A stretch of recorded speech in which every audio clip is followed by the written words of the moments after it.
안녕하세요. ICCV 학회에서 2019년에 베스트 페이퍼를 수상한 페이퍼인 Learning a Generative Model from a Single Natural Image, 약칭 신겐을 리뷰하게 된 이호석이라고 합니다. 먼저 신겐의 학습 목표부터 살펴보고 가도록 하겠습니다. 신겐은 하나의 학습 이미지로부터 인터널 패치 디스트리뷰션을 유지하면서 새로운 오브젝트 컨피그레이션을 생성하여 새롭고 조금 다른 하지만 원본 이미지의 컨텐츠를 유지한 그럴싸한 이미지를 생성해내고자 하는 것을 목표로 합니다. 보시는 바와 같이 싱글 내추럴 트레이닝 이미지를 이용해서 학습을 한 후에 학습된 네트워크를 이용해서 생성해내게 된 이미지는 결국 이 원본 싱글 트레이닝 이미지와 비슷한 종류의 이미지가 조금씩 다르게 생성되도록 학습된 것을 보실 수 있습니다. 여기서 보이는 예시와 같이 이 해당 싱글 트레이닝 이미지의 콘텐츠는 새가 날아간다는 것입니다. 이 이미지를 통해 학습된 네트워크로 이미지 생성을 하게 될 경우 이렇게 원본 이미지의 컨텐츠인 새가 날아간다는 것은 그대로 유지하면서 세부적인 오브젝트 컨피그레이션과 같이 이 새들의 날아가는 모양이나 혹은 이 아래의 숲의 모양 같은 것이 이렇게 조금 이렇게 다르지만 그럴싸한 이미지가 잘 생성된 것을 확인할 수 있습니다. 이 위의 예시 또한 마찬가지인데 이 신겐의 경우 패치 단위로 학습이 진행되기 때문에 심지어 이렇게 물이나 거울에 반사되는 모습 또한 생성된 이미지에서 잘 반영되어 생성된 것을 확인할 수 있습니다. 이 위의 예도 마찬가지로 이 산과 호수의 풍경이라는 싱글 트레이닝 이미지의 컨텐츠를 잘 반영해서 이미지들을 생성하였고 이렇게 산의 개수가 달라진다거나 산의 모양이 달라지는 등 이러한 오브젝트 컨피그레이션과 같은 세부적인 것이 조금 달라진 이미지가 그럴싸하게 생성된 것을 확인할 수 있습니다. 이러한 학습 목표를 위해 신개는 프로그레스 그로잉 방식을 통해서 학습이 되는데요. 이러한 학습 구조와 학습 목표, 즉 조금씩 다른 이미지를 생성해내겠다는 아이디어를 가졌기 때문에 각종 이미지 매니플레이션 태스크들에서 활용이 용이합니다. 본 페이퍼에서 제시된 이미지 매니플레이션 태스크들로는 페인트 투 이미지, 이미지 에디팅, 하모나이제이션, 슈퍼 레졸루션, 이미지 애니메이션 등으로 5가지가 있습니다. 뒤에서 다시 말씀드리겠지만 이렇게 하나의 이미지로 학습된 네트워크를 이용해서 인풋 이미지에 어떤 이미지를 넣어주고 혹은 일부 태스크들에서는 노이즈 맵을 어떻게 주느냐에 따라서 아래와 같은 다양한 이미지 매니플레이션 태스크들이 하나의 동일한 학습된 네트워크로 즉 어떠한 오리지널 학습 이미지를 넘어선 추가적인 정보나 추가적인 학습 없이 그렇게 학습된 네트워크 하나를 이용해서 이런 다양한 이미지 매니플레이션 테크들이 가능해진다는 점이 이 신겐이라는 페이퍼의 매력적인 점이라고 생각됩니다. 본격적으로 신겐에 대해 이야기하기 전에 간단히 인트로덕션과 릴레이티드 워크에 대해 언급하고 넘어가려고 하는데요. 이 신겐은 언컨디셔널 겐을 통해서 싱글 내추럴 이미지를 학습하는 것으로 싱글 이미지가 아주 제너럴해도 즉 복잡한 구조나 요 트레이닝 이미지처럼 복잡한 구조나 텍스처를 가지더라도 잘 생성해내는 것을 보여주고 있습니다. 이렇게 보시는 것처럼 당시까지의 모델들은 당시까지의 싱글 트레이닝 이미지를 통해서 학습해서 이미지를 생성해냈던 모델들은 이렇게 트레이닝 이미지가 복잡한 텍스처나 반복되지 않는 글로벌 스트럭처들을 가지고 있는 경우에는 그럴싸한 이미지를 잘 만들어내지 못했습니다. 반면 신겐의 경우 이렇게 텍스처에 제한되지 않고 일반적인 내추럴한 이미지를 잘 생성해내는 것을 볼 수 있습니다. 또한 앞서 언급했던 신겐에서는 프로그레스 그로잉의 아이디어를 사용한다고 말씀드렸는데 이 프로그레시브 그로잉 아이디어는 프로겐 혹은 피지겐이라고 불리는 데서부터 제안된 아이디어로 이 프로겐의 아이디어인 프로그레시브 그로잉은 처음부터 복잡한 네트워크를 학습하는 것이 아닌 쉬운 부분부터 잘 학습한 후에 학습의 진행 과정에서 점진적으로 학습을 해 나가면서 더 좋은 학습을 해 나가자는 아이디어였습니다. 물론 이 프로겐 같은 경우에는 하나의 겐 네트워크에 여러 개의 레이어를 추가해 나가는 반면 신겐은 겐 네트워크 자체를 붙여 나가면서 점진적인 학습이 진행된다는 점에서 차이가 있습니다. 참고로 이 신겐의 경우 방금 말씀드린 바와 같이 겐 네트워크 자체를 붙여나가면서 학습이 진행되기 때문에 각각의 겐 네트워크는 상대적으로 캐퍼시티가 작은 가벼운 네트워크를 사용하도록 합니다. 어쨌든 그래서 이러한 프로그레스 그로잉의 아이디어를 이용한 겐 모델이 이 두 모델의 경우 초기에는 콜스한 정보를 가진 이미지를 생성하게 되고 점점 더 파인한 디테일이 반영된 그러한 정보가 반영된 이미지들을 생성하도록 그러한 학습 구조를 가지고 있습니다. 네. 그러면 싱겐이 이렇게 coarse to fine한 트레이닝의 학습 구조를 가진다는 것을 살펴봤는데요. 이를 조금 더 자세히 살펴보도록 하겠습니다. 이 싱겐은 단일한 학습 이미지로부터 이 단일한 학습 이미지의 인터널 스테이틱스를 캡처하도록 학습하고자 한다는 점에서 이러한 컨셉은 전통적인 개념 세팅과 동일합니다. 이 싱겐은 학습 샘플들을 하지만 이 싱겐은 학습에 사용하는 샘플들을 일반적인 겐 모델들과 같이 데이스터 베이스가 아닌 단일한 싱글 이미지의 패치들로 사용한다는 점에서 다른 차별성이 있습니다. 이렇게 한 장의 이미지를 이용해서 학습을 진행하기에 이렇게 패치 단위로 학습을 진행하는데 이렇게 패치 단위로 학습을 진행함으로써 더 효과적인 결과를 도출해낸다는 과거의 어떤 인사이트를 참고해서 이러한 싱겐에서 사용되었다고 볼 수 있을 것 같습니다. 조금 더 자세히 이 멀티스케일 아키텍처를 살펴본다면 이 모든 스케일에서의 각각의 제너레이터는 생성한 이 가짜 이미지의 패치들은 이 원본 이미지의 다운 샘플링된 이미지의 패치들과 구별되지 않도록 그럴싸한 가짜 이미지를 생성하도록 학습이 됩니다. 즉, 패치 단위로 볼 때 이 가짜 이미지가 이 가짜 이미지가 그럴싸하게 생성되도록 학습이 진행되는 것입니다. 이 디스크리미네이터들에서는 패치 단위로 리얼과 페이크를 판별하는 패치겐의 마르코비안 디스크리미네이터의 아이디어를 사용하게 됩니다. 다시 한번 말씀드리자면 전체 이미지를 보고 리얼과 페이크를 판별하는 것이 아닌 패치 단위로 리얼과 페이크를 판별해서 디스크리미네이터 스코어를 계산해서 그걸 통해서 학습을 하게 되는 그러한 방식의 마르코비안 디스크리미네이터를 사용한다고 합니다. 또한 이 싱겐은 이러한 멀티스케일 아키텍처로 프로그레시브 그로잉의 아이디어를 사용한 피라미드 구조를 가집니다. 여기서 이 X0 같은 경우에는 원본 트레이닝 이미지고 이 스케일링 팩터를 이용해서 다운샘플링된 이미지들을 이런 식으로 XN-1이나 XN 등으로 표현하고 있습니다. 요 Z들 같은 경우에는 각 스케일에서 삽입되는 그 노이즈 맵들이고 요것들 같은 경우에는 각 스케일의 제너레이터가 생성하는 그러한 가짜 이미지들로 보시면 될 것 같습니다. 그러면 이 각 스케일마다 제너레이터는 이전 스케일에서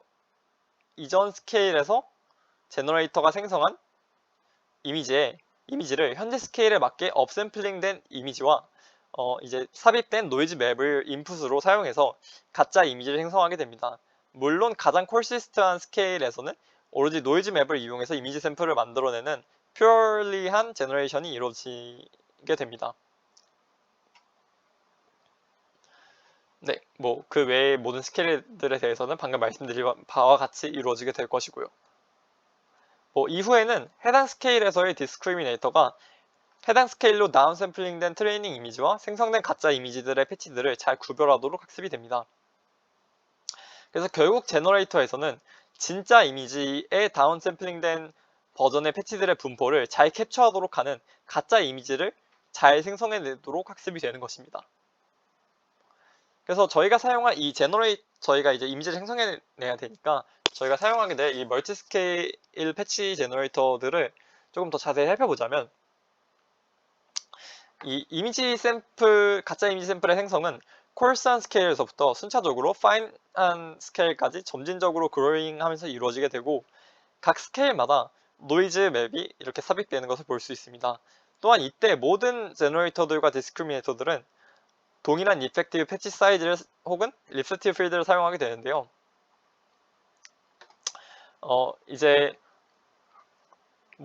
동일한 이펙티브 패치 사이즈를 사용하게 되는데요. 이 원본 이미지를 다운샘플링한 스케일에서는 이 원본 이미지 자체가 조금 작은 이미지로 이제 다운샘플링 되어 있기 때문에 똑같은 패치 사이즈를 사용하게 된다고 했을 때 이 패치 사이즈가 영향을 주는 영역이 원본 이미지에서의 똑같은 패치 사이즈가 영향을 주는 것보다 조금 더 큰 것을 볼 수 있고, 가장 콜시스트한 스케일에서는 이 동일한 패치 사이즈가 영향을 주는 영역이 아주 큰 것을 확인할 수 있습니다. 더 많이 다운샘플링 되었기 때문이죠, 원본 이미지 자체가. 그래서 이러한 학습 구조로 인해서 이 멀티스케일 아키텍처에서는 초반부에는 이렇게 구조상 아래에서 학습 과정이 이렇게 올라가는 과정을 따라가기 때문에 이 초반부 구조상 이 아래에서 생성되는 이미지에서는 이 패치가 차지하는 영역이 크게 됩니다. 반면 후반부에서는 이 패치가 차지하는 영역이 작아지게 되고, 그래서 이렇게 훈련 과정을 따라 올라가면서 처음에는 이미지 크기 대비 큰 사이즈의 패치 사이즈에 대해서 스테이틱스를 캡처하고, 점점 더 이미지 크기 대비 더 작은 사이즈의 패치 사이즈에 대해서 스테이틱스를 캡처하게 되므로 이 콜스 투 파인하게 학습이 이루어지게 되는 것이죠. 그래서 처음에는 이 초반부에는 콜스한 스케일에서는 이 이미지의 시멘틱 컨텐츠를 유지하기 위해서 이 이미지의 콜스한 정보를 잘 캡처해내고, 점점 이 패치 사이즈가 작아지게 되면서 상대적으로 작아지게 되면서 점점 파인한 디테일들을 추가적으로 잘 반영할 수 있도록, 즉 새로운 오브젝트 컨피그레이션 같은 거를 잘 추가하도록 학습이 이루어짐으로써 저희가 원했던 학습 목표인 좋은 퀄리티의 원본 이미지의 컨텐츠를 담으면서 조금씩 달라진 이미지를 생성할 수 있게 되는 것입니다. 즉 이렇게 콜스 파인하게 학습이 이루어지면서 뭐 이렇게 하늘이나 원본 이미지의 하늘이나 바닥에 있는 땅과 같이 이미지 안에 큰 오브젝트나 모양 혹은 뭐 어레인지먼트와 같은 글로벌한 프로퍼티들을 잘 캡처하고, 즉 이러한 콜스한 정보를 잘 유지하면서 이런 것들을 잘 보존하면서 뭐 이렇게 이미 열기구, 이 알록달록한 열기구 하나 더 생긴 것처럼 파인한 디테일들을 추가해서 생성할 수 있도록 하는 것입니다.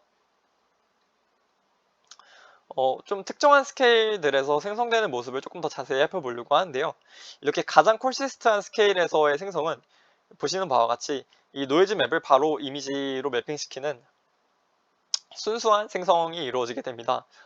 이 스케일 레벨에서의 립스틱 필드는 본 페이퍼에서 말하는 바로는 이미지의 헤이트의 2분의 1 정도로 설정을 해줘야 어느 정도 잘 생성되는 것을 실험을 통해 확인하였고요. 이렇게 콜시스트한 레벨에서의 생성자는 이렇게 이미지의 제너럴한 그 이미지의 레이아웃과 오브젝트의 글로벌한 스트럭처를 반영한 그런 콜스한 정보를 반영해서 이미지를 생성해내게 됩니다. 반면에 이렇게 파이난 스케일로 갈 경우 이러한 파이난 스케일에서의 제너레이터들은 이전 스케일에서 생성되지 않은 디테일한 것들을 점점 추가해주게 됩니다. 점점 더 작은 이펙티브 패치 사이즈를 사용하게 되기 때문에 방금 말씀드린 바와 같이 되는 것이겠죠. 따라서 이 생성자들은 이전에 콜스한 스케일에서 조금 더 콜스한 스케일에서의 생성된 이미지의 업샘플링된 버전을 반영함으로써 이 콜스한 정보를 유지하면서 노이즈 맵을 추가해서 추가된 디테일들을 추가해서 조금씩 달라진 이미지가 잘 생성되도록 콜스한 정보를 유지하면서 조금씩 파이널 디테일들이 추가되어서 이미지가 생성되도록 하는 학습 구조를 가지고 있습니다. 그러면 이 각 싱글 스케일에서의 생성자의 이 제너레이터의 생성 부분을 더 자세히 풀어서 설명해 본다면, 이 노이즈 같은 노이즈와 그 이전 스케일에서 생성된 이미지에 해당 스케일로 업샘플링된 이 버전과 이 삽입된 이 노이즈를 두 개를 합친 후 이것들을 풀리 컨볼루셔널 넷을 통과시켜서, 이게 풀리 컨볼루션 넷 통과시킨다는 것을 의미하고, 통과시킨 후에 이제 레지듀얼 러닝을 통해서 이 이미지를 다시 더해줌으로써 이미지를 생성해내게 되는데요.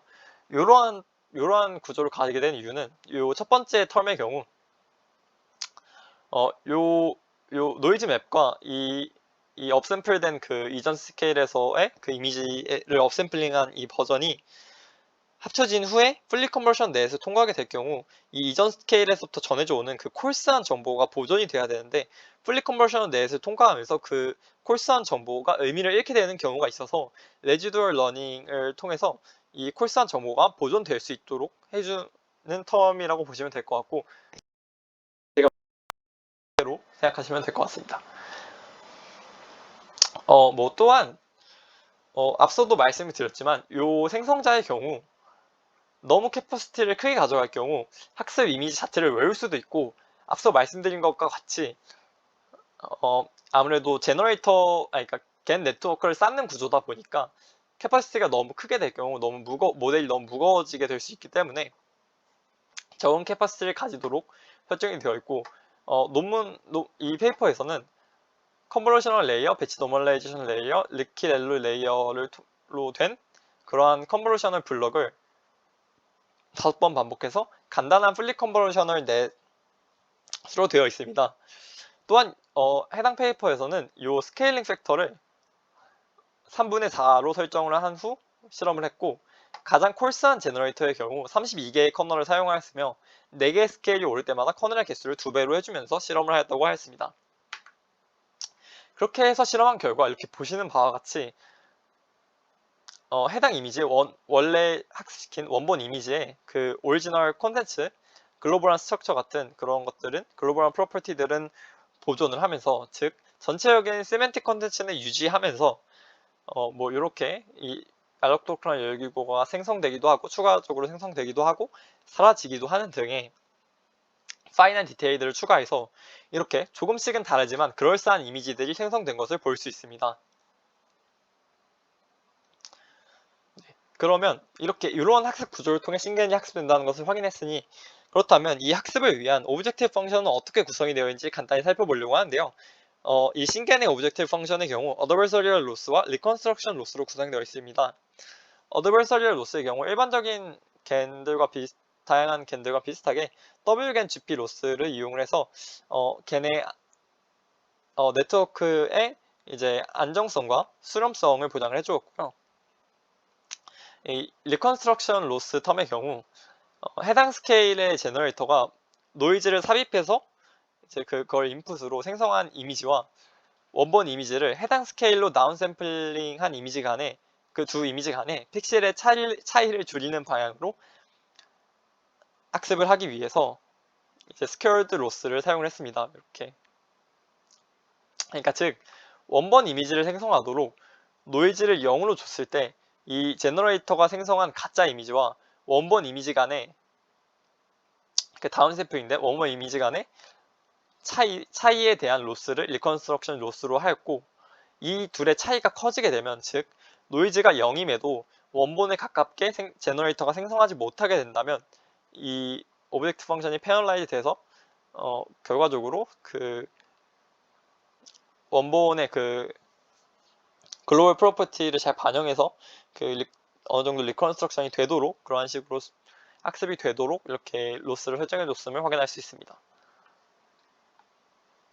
이런 학습 과정에서 전체 피라미드의 아키텍처의 총 스케일의 수에 따라서 학습된 결과가 달라지게 되는데, 이 총 스케일의 수가 작은 상태로 이렇게 2개 스케일들로 학습이 되게 된다면 콜시스트한 스케일, 즉 가장 피라미드의 가장 아래에서의 리셉티브 필드가 작아지게 될 것입니다. 즉 많이 다운샘플링 되지 않아 큰 이미지이기 때문에 같은 패치 사이즈 기준으로 더 작은 영역이 커버되어서 콜스한 정보를 캡처해야 하는 단계에서 파인한 정보만 캡처를 하게 되어서 저희 학습 목표 중 하나였던 글로벌한 스트럭처가 보존이 되지 않기 때문에 스케일의 수를 충분히 늘려서 학습을 해야 되는 것을 이렇게 실험을 통해 확인할 수 있었습니다.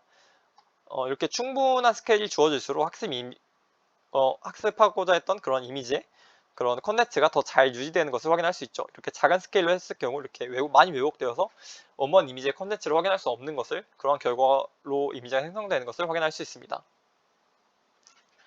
이렇게 학습이 완료된 네트워크를 통해서 이미지를 생성해내고자 할 때 이 멀티스케일 제너레이터에서는 어떤 스케일에서부터 이미지를 생성을 시작하는지에 따라서 생성되는 이미지 샘플들의 베리어빌리티의 양을 컨트롤할 수 있습니다. 즉 라지 n부터 이미지 생성을 시작하게 된다면 그 이전의 스케일들에서는 노이즈 맵이 고정이 되게 되고, 그러니까 결국에 학습 후 사용을 위한 그 제너레이터에서 추가적인 노이즈를 줄 필요 없이 학습에서 사용했던 노이즈를 그대로 가져가면 되고, 그 이후 스케일들에 대해서는 현재 하고자 하는 태스크에 맞게 혹은 조금씩 다른 이미지 생성을 위해서 랜덤하게 드로우 하기 위해서 랜덤한 노이즈 맵을 사용하게 됩니다. 그러면 얼마나 많이 랜덤한 드로우가 되느냐에 따라서 이 베리어빌리티의 양이 컨트롤 가능해지게 되는 것이죠. 이 이미지를 보시면 확실히 이해가 되실 것 같은데요. 가장 콜시스트한 스케일에서부터 이제 이미지 생성을 테스트 타임에서 하게 된 경우 보시는 바와 같이 많은 베리어빌리티를 가지게 되어서 현실적으로는 어느 정도는 그럴싸하지만 이렇게 너무 베리어빌리티가 많아서 다리가 6개인 등의 현실적으로는 조금 어색한 이미지를 생성하게 될 수 있는 것입니다. 보시면 여기 이렇게 얼룩말 다리가 6개죠. 반면 적절한 스케일에서부터 이미지를 생성하게 함으로써 이렇게 여기서는 라지 n-2부터 이미지 생성하게 함으로써 적절한 베리어빌리티만 가지면서 글로벌한 스트럭처를 유지하게 해줌으로써 이 파인한 그 이미지 피처들, 여기서는 이제 얼룩말의 무늬 같은 것을 조금 변경하게 해주면서 이미지를 그럴싸하고 현실적으로 잘 생성해낼 수 있게 되는 것이죠. 뒤에서 다양한 이미지 매니플레이션 태스크들을 다룰 때 말씀을 드리겠지만 결국 이렇게 저희는 학습된 생성자 피라미드를 이용해서 이미지를 생성하고 혹은 매니플레이트 하고자 하는 목표를 달성할 수 있는 것입니다. 이렇게 학습된 생성자들로부터 어떤 스케일에서부터 생성하고 어떤 인풋 이미지를 넣어주는 등에 따라서 다양한 어플리케이션들이 가능하게 되는 것입니다. 네. 그래서 그러면 저희가 이렇게 신겐을 통해 생성한 이미지들이 정말 잘 생성되었는지 확인하기 위해서 몇 가지 정량적인 평가 지표들을 확인해 볼 건데요. 해당 페이퍼에서는 이 정량적인 평가를 하기 위해서 두 가지를 제시하게 됩니다.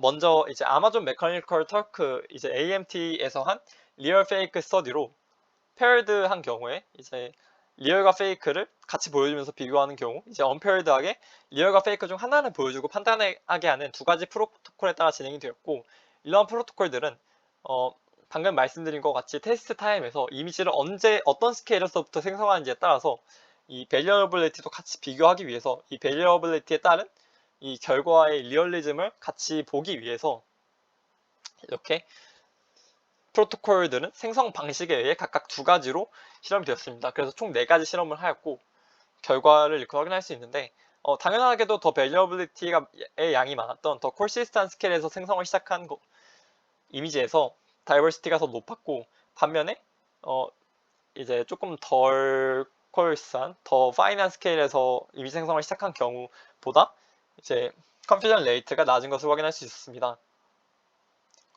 즉, 더 그 글로벌한 프로퍼티들이 변하면 즉 그 다이버시티가 높은 콜시스트한 스케일에서 이미지 생성을 시작하는 경우 생성한 이미지들이 덜 그럴싸했다는 것입니다. 반면에 조금 더 이 n-1 스케일에서부터 이미지 생성을 시작한 경우 언페어드하게 방식으로 한 경우 심지어 이렇게 선택지를 주지 않는 언페어드 케이스에서 이제 퍼펙트인 50%에 가까운 컴퓨전 레이트를 보여주는 것으로 아주 그럴싸한 이미지를 만들어낸 것을 확인할 수 있습니다. 이때 선택지를 주지 않는 언페어드 케이스의 경우 당연하게도 선택지를 주는 페어드 케이스의 경우보다 더 구별하기 어려웠고 결국 이렇게 신경을 통해 생성된 이미지를 그냥 보고는 사람들이 구별하기 어려울 정도로 그럴싸한 이미지를 만들어냈다는 것을 이렇게 어느 정도 다이버시티를 보장하면서 싱글 이미지로 했다는 것을 이 AMT 스터디를 통해서 확인할 수 있었습니다. 또한 다른 평가 지표로는 일반적으로 걔네 매트릭으로 많이 사용되던 FID를 변형시킨 SIFID로 원래 FID가 다양한 데이터 샘플들에서 적용되는 것과 다르게 저희가 사용한 모델은 싱글 이미지를 이용하기 때문에 이를 위해 한 장의 이미지에 대해서도 FID를 계산할 수 있도록 고안한 SIFID를 사용하게 되었습니다. 이 SIFID의 경우 이 SIFID가 낮을수록 인터널 스태틱스를 잘 캡처했다는 말이 됩니다. 이렇게 낮을수록 그래서 그러면 이 그래서 이렇게 실험한 결과를 보면 이 SIFID가 컨퓨전 레이트와 아주 강한 안티 코릴레이션을 가지는 것을 확인할 수 있습니다. 그럼 이를 바탕으로 이 SIFID가 아주 효과적인 정량적 평가 지표임을 확인할 수 있었습니다. 그래서 결과적으로 적절한 스케일에서부터 이미지를 생성을 시작한 경우 원본 이미지와 상당히 유사한 패치 단위의 피처 분포를 가지기 때문에 이 SIFID가 낮게 나오는 즉 그럴싸한 이미지를 생성해내는 것을 확인할 수 있었습니다. 결국 이렇게 신겐 아주 그럴싸한 이미지를 잘 생성해낸다는 것을 확인할 수 있었던 것이죠.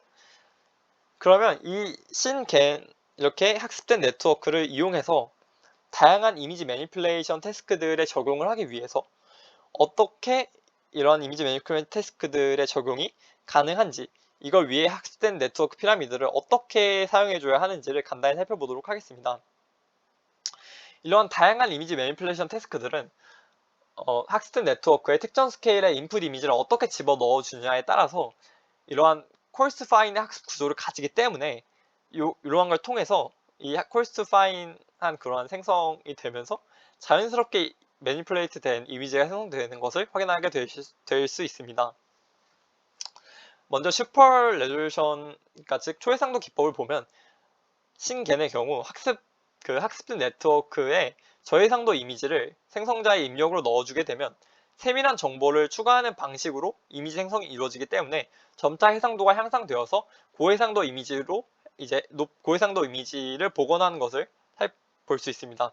실제 성능 또한 확인해 볼 경우 다른 방법들과 비교했을 때 상당히 우수한 성능이 나오는 것을 확인할 수 있고, 당시 초해상도 기법에서 굉장히 우수한 성능을 낸다고 알려져 있는 이제 외부 데이터셋을 사용하는 SR겐에 필적할 만한 성능을 보여준 것을 확인할 수 있습니다. 다른 이미지 매니플레이션 태스크들도 간단히 살펴보자면, 페인트 투 이미지의 경우 이제 인풋 이미지로 클립 아트를 준비한 후에 콜스한 스케일의 입력으로 넣어주게 된다면 이제 이 페인트 이미지 이 클립 아트부터 세밀한 정보를 추가하는 방식으로 그림을 이미지로 바꾸는 이런 태스크가 가능해지는 것이죠. 이미지 에디팅이나 하모나이제이션, 이미지 애니메이션 같은 경우에도 이와 유사하게 콜스 파인하게 그러한 세밀한 정보를 추가하는 방식으로 이미지 생성이 이루어지기 때문에 이러한 다양한 이미지 매니플레이션 태스크들도 가능해지는 것을 확인하실 수 있고, 이러한 이미지를 참고하시거나 애니메이션의 경우 이렇게 영상을 참고하셔서 살펴보시면 좋을 것 같습니다. 네, 그리고 코드 리뷰의 경우 이제 신겐을 제안하신 저자분의 이제 오피셜 깃허브에 가시면 신겐에 대해 구체적으로 설명이 되어 있어서 해당 깃허브를 참고해 주시면 좋을 것 같습니다. 제가 녹화한 시간이 너무 길어져서 조금 일찍 마치려고 합니다. 네, 들어주셔서 감사합니다. 수고하셨습니다.